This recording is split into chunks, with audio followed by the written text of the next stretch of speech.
പങ്കെടുക്കുന്ന ഈ ശുശ്രൂഷ പങ്കെടുക്കുന്ന ഓരോ മക്കളും അവരേത് ദാരുണമായ അവസ്ഥയായാലും ഈ സമാധാനത്തിന് അവകാശമാക്കാൻ പരിശുദ്ധ കൃപാസനത്താൽ ജീവനോടെ പ്രത്യക്ഷപ്പെട്ട പരിശുദ്ധ അമ്മയുടെ മാധ്യസ്ഥത്തിൽ നിനക്ക് സാധിക്കട്ടെ എന്ന് പ്രാർത്ഥിക്കുന്നു. കർത്താവ് നിന്റെ ഉന്നതമായ നാമത്തിന് സ്വസ്ഥം ചെയ്യുന്നു. ഈ കാര്യങ്ങളെല്ലാം നീ നൽകിയിട്ടുള്ള അനേകം അനുഗ്രഹങ്ങളുണ്ട് ഈശോയെ. നീ മാറ്റിയ ഒത്തിരി ജീവിത തടസ്സങ്ങളുണ്ട് കർത്താവേ. അതെല്ലാം നന്ദിയോടെ ഇപ്പോൾ ഞങ്ങൾ ഓർക്കുന്നു.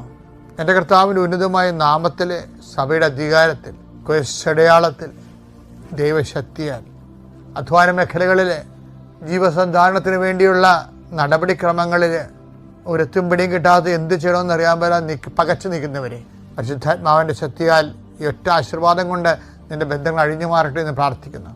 നിൻ്റെ യാത്രകൾ, നിൻ്റെ ജോലികൾ, നീ ചെയ്തു തീർക്കേണ്ട ഉത്തരവാദിത്തങ്ങൾ, നിന്നെ മറ്റുള്ളവർ പഴി പറഞ്ഞുകൊണ്ടിരിക്കുന്ന പല വിഷയങ്ങളും, നിനക്ക് പരിഹരിക്കാൻ പറ്റാത്ത രീതിയിൽ നീ കുഴഞ്ഞു നിൽക്കുന്ന, അത് ഓർക്കുമ്പോൾ ദീർഘനിശ്വാസം തോന്നുന്ന, അത് ഓർക്കുമ്പോൾ ഉറക്കം വരുന്ന ഓരോ വിഷയം